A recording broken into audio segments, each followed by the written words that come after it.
Olá, o Saúde Ativa está no ar, trazendo para você informação sobre saúde e qualidade de vida. E neste mês de março, em homenagem à mulher, o nosso bate-papo será com grandes profissionais da área de saúde, todas mulheres. Você também vai conferir no nosso programa hoje uma entrevista com a psicóloga Edelvaice Mendonça Ferreira e vamos tratar de assuntos muito direcionados a você, mulher, além do bate-papo bem rapidinho, mas com a delegada, a Flávia Félix. E tem também dicas do Ministério da Saúde. Fiquem conosco. Psicóloga Edelvaice Mendonça Ferreira, que a gente vai chamar de Del. Seja bem-vinda ao programa Saúde Ativa. Muito obrigada, Daiane. Vamos lá, vamos falar hoje neste mês da mulher, né? E que na verdade são todos os dias, nós vamos falar de alguns assuntos bem direcionados a ela. O público, atualmente o seu público, ele é de mulher? Normalmente sim. Os homens procuram muito pouco o serviço psicológico, não é? Infelizmente, porque na maioria das vezes o problema da mulher também é o problema do homem, porque os relatos são principalmente sobre questões de relacionamento doméstico, então envolve o casal, né? São as maiores queixas femininas, então, está relacionado, Edel, a essa questão de relacionamento entre casais? Sim, relacionamento de um modo geral, né? Mas normalmente o relacionamento familiar, que aí envolve o casal, às vezes os filhos ou a família como um todo. Mas a gente pode dizer que a maioria é questão de relacionamento com o casal mesmo. Eu vou falar um pouquinho mais à frente sobre essa questão relacionada a casal, mas a gente está trabalhando numa sociedade hoje que é perceptível essa questão das redes sociais, essa questão de uma padronização de beleza, de vida, né, de família. São queixas também frequentes, mulheres que estão indo lá porque elas não se olham e não se amam, acham que tem alguma coisa errada com o corpo, que as coisas não estão funcionando bem porque elas não seguem aquele padrão, esse padrão de beleza implantado hoje na sociedade. Tem sido uma queixa frequente no seu consultório? Nossa, e como, né? E a gente vê que historicamente isso é uma coisa que abala as mulheres, abala o mundo, né?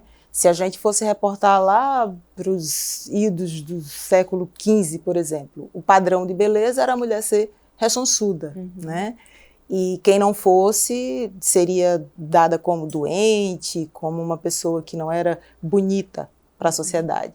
Daí depois mudou esse padrão para as mulheres magras e que estavam sempre bonitas, né? O American Way of Life, que todas tinham que estar bonitas mesmo na cozinha, né? De preferência, elas estariam com o avental, mas lindas, cheirosas, bem arrumadas, esperando os maridos chegarem. E essa coisa foi mudando, cada vez a imposição é sobre um aspecto diferenciado, mas sempre focando no que deve ser a beleza feminina. Há pouco tempo, a moda era colocar silicone nos seios, depois era tirar silicone dos seios, daí agora é fazer harmonização facial. Isso me faz lembrar um experimento um tanto interessante, né, que foi feito. Os cientistas colocavam melancias para crescerem em caixotes quadrados, porque elas ficariam com formato quadrado e seria mais fácil de armazenar. Deu certo, né? As melancias realmente ficaram com o formato do caixote. Só que, você já viu alguma melancia do supermercado quadrada? Não. Pois é, né? Não adianta querer mudar a natureza. Então, é preciso que as pessoas respeitem cada um. Não existe padrão de beleza, não existe padrão. Ninguém é xerox de ninguém, né? Então, por que essa cobrança, essa imposição social do que deve ou não ser beleza? Não existe isso. Cada um, a beleza na verdade vem de dentro e cada um tem a sua própria beleza. Na verdade, o bonito está em ser diferente.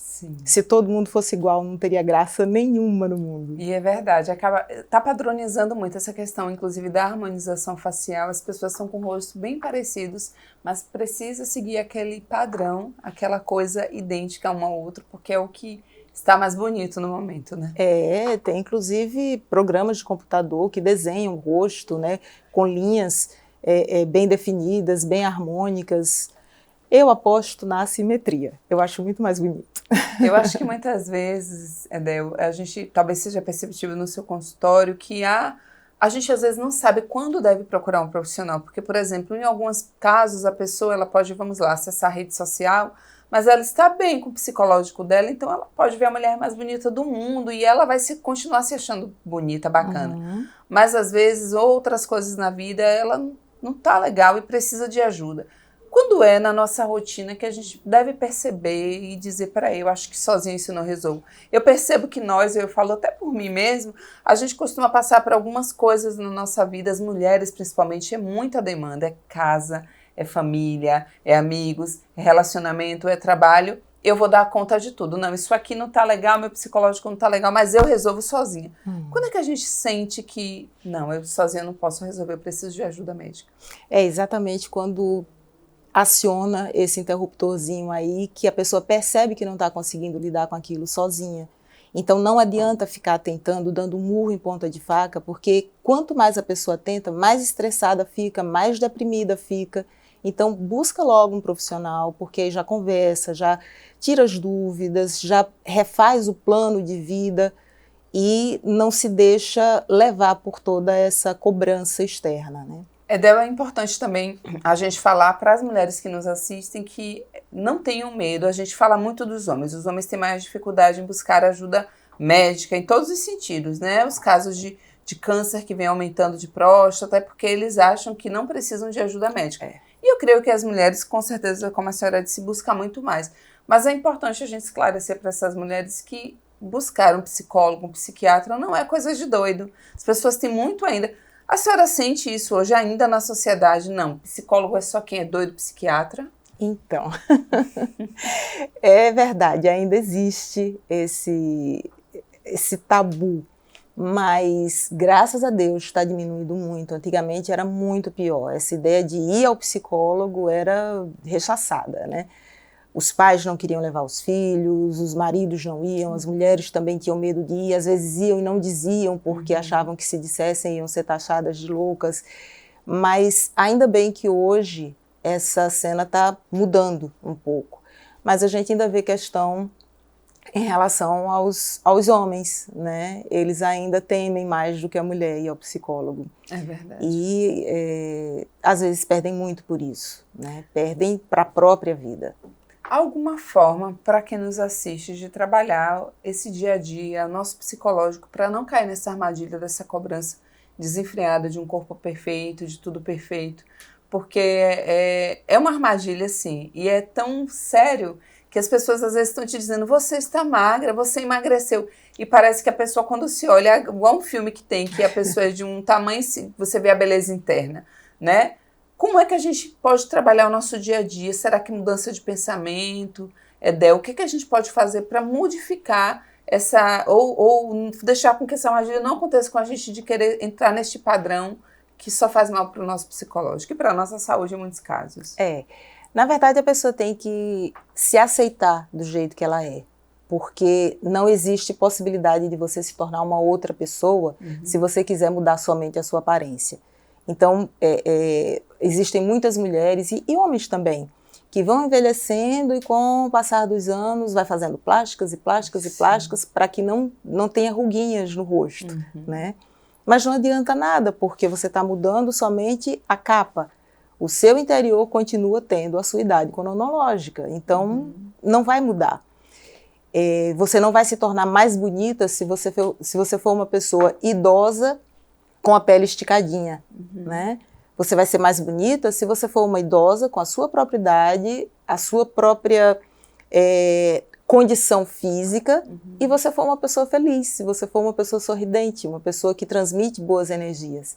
Então, essa pessoa é muito mais bonita. E o que a pessoa tem que pensar para não cair nessa armadilha é exatamente isso. É se entender como uma pessoa bonita de dentro para fora, né? E aceitar-se do jeito que ela é, aceitar o tempo que passa, aceitar as mudanças que a pessoa sofre na vida, porque é bonito crescer. Edel, é muito claro isso que você está falando e para quem nos assiste sabe muito bem, a gente às vezes vê muitos casos de mulheres que tiram a própria vida, mulheres que estão em uma depressão profunda, e quando você vai olhar a imagem, são mulheres lindas. E muitas vezes aparentemente com a vida linda, com filhos, com tudo aquilo que acabam dizendo que é o padrão, né? De você ter um marido, de você ter filhos, uma casa, um carro, né? Que é o que dizem, esse é o que todo mundo deve seguir.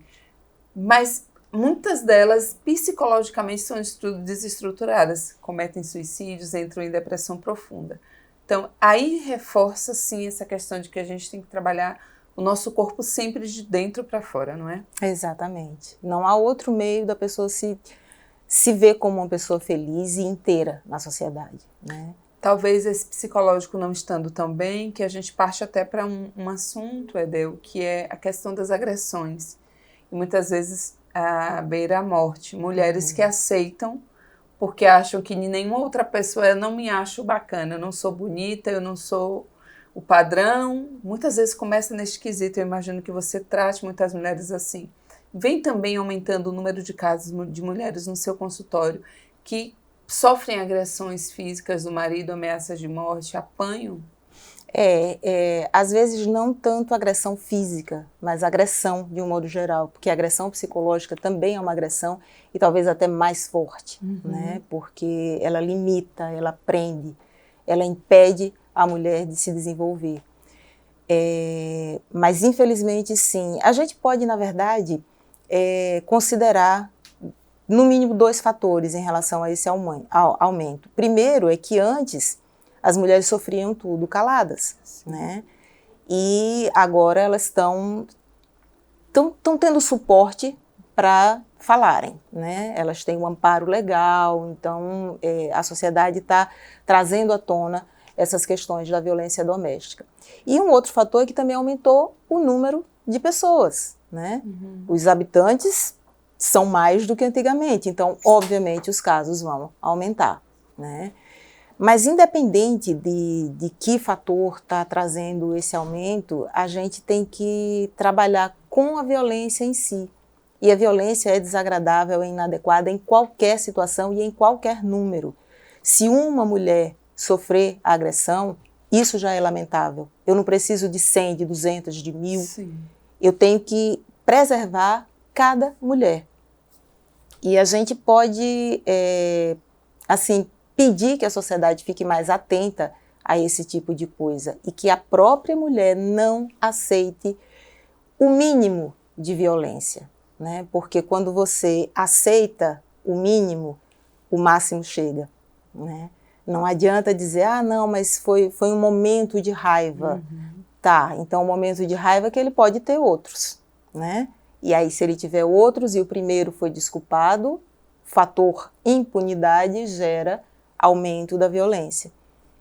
E esse aumento pode, como você disse, chegar às vias de fato. Infelizmente, a gente vê mulheres apanhando, mulheres com o rosto marcado, com o corpo marcado, mulheres sofrendo violência terrível, como ser incendiadas, e chegando à morte.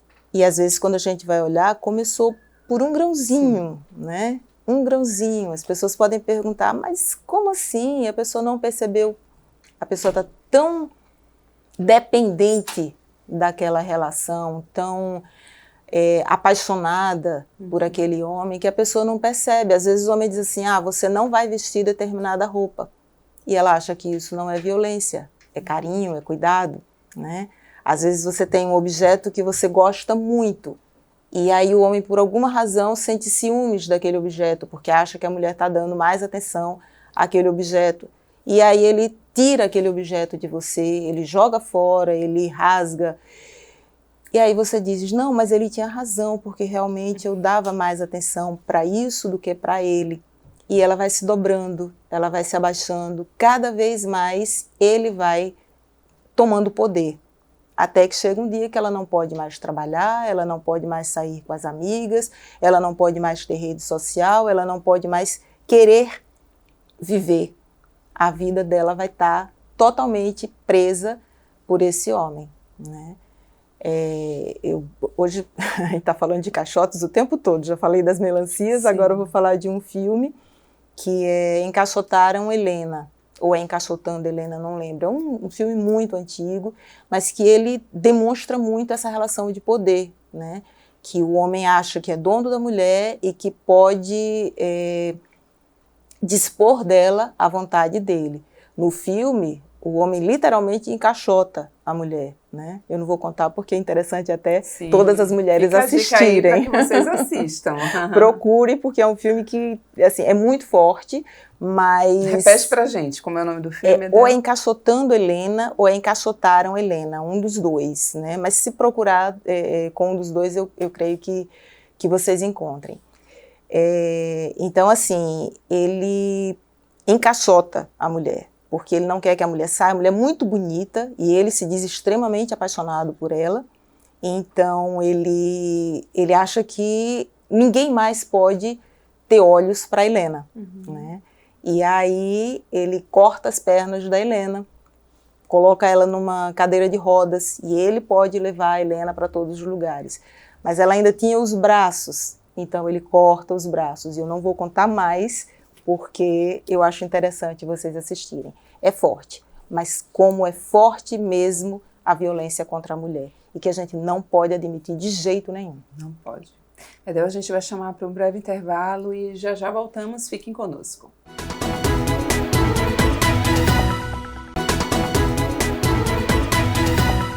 Estamos de volta com Saúde Ativa e hoje o nosso bate-papo é com a psicóloga Edelvaice Mendonça Ferreira. Estamos falando justamente sobre vocês, mulheres, neste mês dedicado a quem faz tanta coisa acontecer.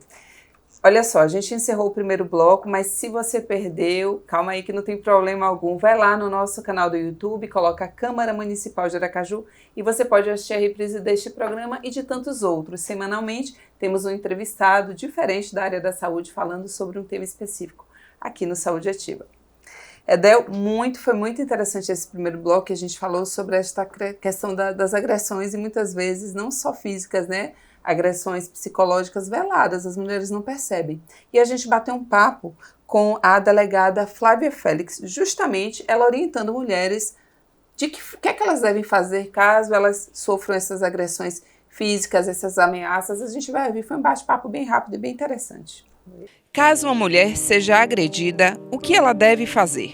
Se a situação estiver acontecendo ou tiver acabado de acontecer, ela deve entrar em contato com o 190, ou ela ou alguma pessoa que tenha testemunhado o fato, para que a polícia possa tentar prender em flagrante esse agressor. No caso de uma situação que não esteja mais em flagrante, é importante que a mulher ela procure a delegacia especializada de atendimento à mulher e registre um boletim de ocorrência. Aqui em Aracaju, a delegacia especializada no atendimento à mulher fica no Departamento de Atendimento aos Grupos Vulneráveis, na Rua Itabaiana 258, no bairro São José. Mas no caso de mulheres que residem no interior e na cidade não tenham uma delegacia especializada, ela deve procurar a delegacia da cidade mesmo. Há uma proteção para a mulher que denuncia? Cada caso ele vai ser analisado pela autoridade policial individualmente, mas sendo necessário, o delegado de polícia ele pode sim determinar proteção policial, inclusive encaminhar essa mulher para uma casa-abrigo ou um lugar seguro. A casa-abrigo são locais em que essas mulheres elas vão ter uma moradia ali segura, vão ter um apoio integral durante um determinado período, até que elas consigam voltar a ter a vida tranquila que elas tinham antes. Se a mulher que denuncia sai de seu ambiente familiar, ela perde os seus direitos? A prioridade é sempre a integridade física e emocional dessa mulher. Isso é que deve ser prioridade. Então, se a mulher ela não está se sentindo segura o suficiente para permanecer convivendo na mesma residência que esse agressor, é importante que ela saia de casa, ela registre o boletim de ocorrência e ela vá provisoriamente para um local que ela se sinta segura. Como, por exemplo, a casa de familiares, de amigos. E é importante também que na delegacia ela se manifeste no sentido de que tem interesse sim na decretação de medidas protetivas de urgência.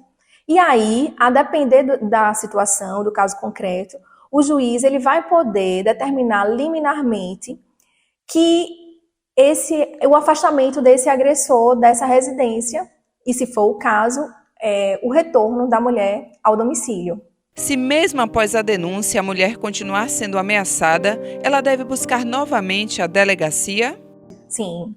A orientação é que ela procure a unidade policial onde ela fez o registro da ocorrência e comunique formalmente qualquer novo comportamento violento do agressor, para que essa informação ela seja anexada ao procedimento e aí seja avaliado, né?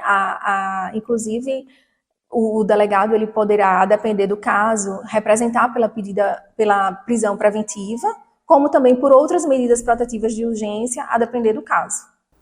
É muito importante a gente reforçar, né, Del, essa questão de que as mulheres, num caso que te procuram, imagino que talvez em alguns casos ainda não tenham chegado às vias de fato, mas elas começam a perceber que há uma agressão psicológica acontecendo em casa, mas que haja denúncia. Então a gente tem que sempre reforçar isso. Eu imagino que seja também o que você orienta lá no seu consultório. Sim, sem dúvida, sem dúvida.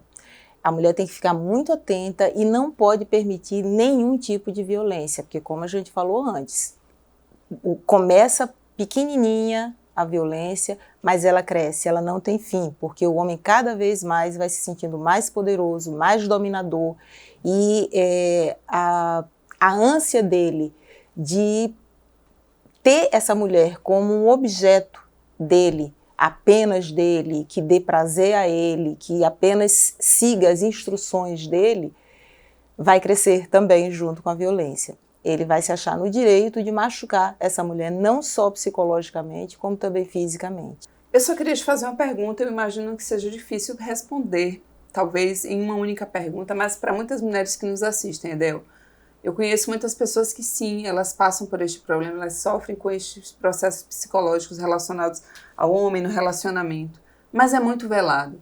Então é como você falou, às vezes é um cuidado que para ela, na cabeça dela, não, ele está cuidando. Ele acha realmente que eu não devo andar com aquela minha amiga porque ela realmente não presta, não é uma boa companhia. Como é que a gente pode sentir que a gente está sendo manipulado ou que tem algo errado aí e eu preciso buscar uma ajuda, que talvez esse relacionamento não seja saudável para mim? Vamos tentar pensar nisso de uma forma bem prática. Sim. Né? Se o carteiro coloca na sua caixa de correspondências uma fatura de energia da casa vizinha, você paga? Não. Pois é, né? Então, por que é que a mulher tem que pagar aquilo que ela não deve? Por que que ela tem que atender às cobranças do homem se ela acha que ela não está negligenciando aquela relação? Por que é que ela tem que cobrar atenção? Por que que ele tem que cobrar atenção e ela se dobrar a isso achando que aquela conta é dela? Uhum. Ela tem que olhar para ela e dizer, bom, eu estou numa relação, eu tenho a minha vida, porque uma relação significa o homem tem uma vida, a mulher tem uma vida e os dois têm também uma vida juntos. Uhum. Mas a relação não anula a vida de cada um. Então, se a mulher tem a vida dela, ela não pode abrir mão dessa vida para viver a vida do homem. Uhum. Se ele cobrar isso dela, essa fatura não pertence a ela. Sim.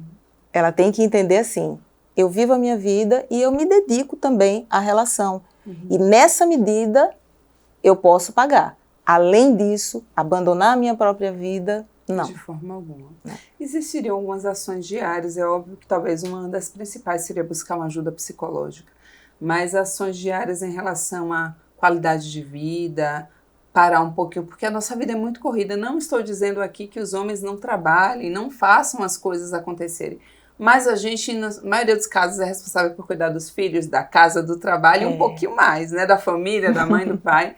Mas existem, Edel, algumas ações, talvez diárias, que podem ajudar o nosso psicológico. Eu sei que, com certeza, uma da sua lista é pausar. Sim. E a gente precisa tirar aquele tempinho pra gente. Às vezes a gente acha que é a super heroína, mas dá essa dica para quem nos assiste. O que é que eu posso fazer, talvez na minha rotina, que pode ajudar a trabalhar também a minha questão psicológica? Uhum. Parece simples, na verdade não é, porque a mulher precisa de disciplina para isso, como tudo na vida, né? a mulher que está acostumada àquela rotina de trabalho na rua, trabalho em casa, atenção dividida entre o marido, entre os filhos, a casa e a cozinha, ela acaba se esquecendo dela. Então, cria para ela o momento da beleza, né? O momento mulher. E nesse momento, mesmo que seja 15 minutos, meia hora por dia, ou então ela tira um turno no final de semana para ela se dar atenção a ela mesma. Para ela se cuidar, cuidar de cabelo, assistir a um filme, sair com as amigas, tomar um sorvete. E ela não precisa estar acompanhada nessa hora de marido e filhos. Se estiver e se isso for prazer, tá ótimo, não tem problema nenhum. Mas que não seja obrigação. Então, se ela incluir esse momento só dela na rotina dela, isso vai ser uma coisa muito benéfica. Ela vai começar diferença. Ela vai começar a se valorizar, porque nesse momento ela vai perceber se, poxa, eu sou uma pessoa legal, né?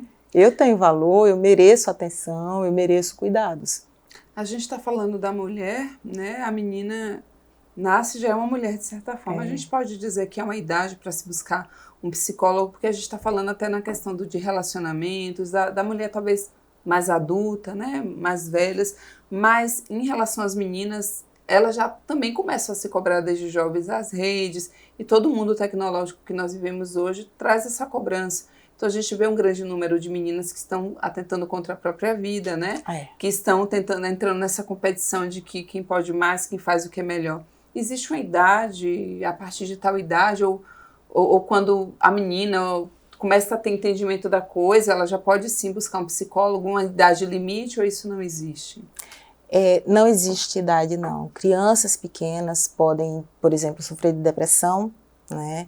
Os pais às vezes não estão atentos a isso. Uma criança que é mais reservada, que não socializa bem com as outras crianças na escola. É importante que os pais levem essa criança para um psicólogo infantil para que ele possa conversar com essa criança e quebrar essa barreira de socialização que existe e tratar essa depressão ainda precocemente, né? Porque isso pode, de repente, na adolescência ser mascarado por uma euforia aparente e mais tarde aparecer de forma muito mais específica e, como você disse, a gente vê adolescentes tirando a própria vida, né? Então, assim, não existe idade. Crianças, adolescentes, adultos, sentiu o problema, procura um psicólogo. Com crianças é mais difícil porque as crianças não têm essa iniciativa, né? Então elas vão depender da atenção dos pais. Mas os adolescentes que já perceberem isso, que já estão numa idade escolar de saber como as coisas funcionam, já pode falar com os pais e dizer, olha, eu estou precisando procurar um psicólogo. E quando adulto, então, aí mesmo é que não precisa pedir permissão de ninguém, vai, procura, porque isso é uma busca do próprio bem-estar.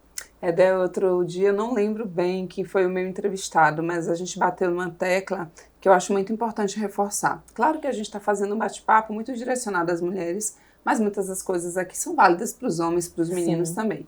E eu observei que a gente falou dos jovens, das crianças, e eu quero sempre enfatizar que a gente se atende também mais aos nossos idosos. A gente sempre tem uma ideia muito relacionada que o idoso, ele é quietinho mesmo, que a pessoa quando fica mais velha, ela fala pouco mesmo, ela fica ali no cantinho dela, mas muitos deles estão precisando de cuidados ali psicológicos ou emocional, né? É uma história de muita dor, muitas vezes, de sofrimento, de problemas que foram resolvidos ao longo do tempo. Então, é importante a gente reforçar que os netos, os filhos, fiquem atentos aos seus idosos, sejam homens ou mulheres, em casa, porque muitas vezes eles também estão precisando de tratamento psicológico. Sim, sem dúvida. A atenção em qualquer idade é essencial para que a pessoa se sinta bem, para que a pessoa se sinta parte da família, para que a pessoa se sinta amparada, né? E nesse tocante, a questão dos idosos, a gente tem visto ultimamente muitos, eu não vou chamar de clínicas, espaços, né, de cuidado dos idosos, fazendo exatamente o contrário, né, agredindo, maltratando, negligenciando. Então a família tem que estar atenta, porque muitas vezes esses idosos não reclamam, porque talvez eles pensem que já estão dependendo de cuidados e aí eles não querem dar mais trabalho para a família. e muitas vezes eles são vítimas de cuidadores, né, que na verdade estão machucando, maltratando e levando eles à morte. Edel, vamos dar uma pausa aqui no nosso bate-papo e a gente vai ver mais um vídeo aqui do Ministério da Saúde com uma dica de saúde. Apesar de impactar também na aparência, a prática de atividade física é, antes de tudo, uma aliada da saúde e do bem-estar. Pensando assim, fica mais fácil desenvolver uma imagem corporal positiva, né? Confira este vídeo do Ministério da Saúde que vai te orientar a ter mais qualidade de vida. Saúde Brasil apresenta 5 dicas para você se sentir bem com seu corpo e sua aparência ao praticar atividade física. Se você quer se sentir bem com seu corpo e a sua aparência na hora de praticar atividade física, se liga nessas dicas que eu vou te dar. Dica 1. Pratique atividades físicas com as quais você se identifica e sente prazer em realizar. Dica 2. Sempre que praticar atividade física, pense que isso é importante para a sua saúde, em vez de pensar apenas em melhorar a sua aparência. Dica 3. Você é capaz de realizar várias atividades, não importa a sua idade, sexo, cor ou tamanho. Valorize o corpo incrível que você tem. Dica 4. Não se compare com os outros. O corpo de cada pessoa é único, com aparência e habilidades diferentes. Dica 5. Use roupas com as quais você se sinta confortável, em especial para fazer atividades físicas. Aceite, respeite e sinta-se bem com o seu corpo. E pratique atividade física. Isso deixa a vida muito mais leve. Quer mais dicas? Acesse o site do Saúde Brasil. Edel, eu vou só... A gente está já pertinho de terminar também o programa, mas eu queria que você até atentasse para quem nos assiste. Se em muitos casos essa aceitação, talvez de ser machucada psicologicamente, emocionalmente, ela tem muitas relações com o nosso passado, em alguns casos, porque eu vi minha mãe sendo machucada, eu acho que isso é o certo, eu fui agredida, eu trago isso para mim, levo comigo e acho que é super normal. Nesses seus atendimentos diários, principalmente com relação às mulheres, você sente muito que essa aceitação do que não é o correto para a vida dela tem uma relação com o que ela viveu no passado?